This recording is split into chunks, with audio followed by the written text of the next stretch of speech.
Sa number 7, isa ka amay ang patay matapos nga ginatake sa mga armado sa banwasang Cauayan.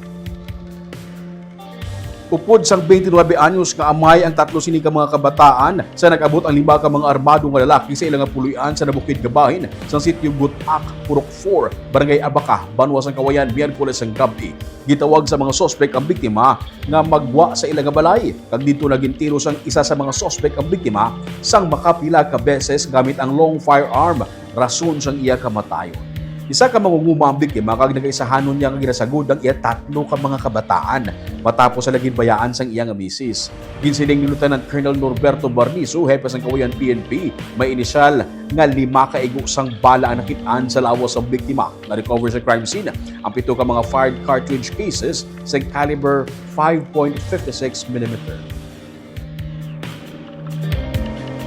So, ginaimbestigahan pa namon ma'am kung ano gud ang motibo nga mo dito siya nga pagkakabla. So, under investigation pa ma'am as to the motive.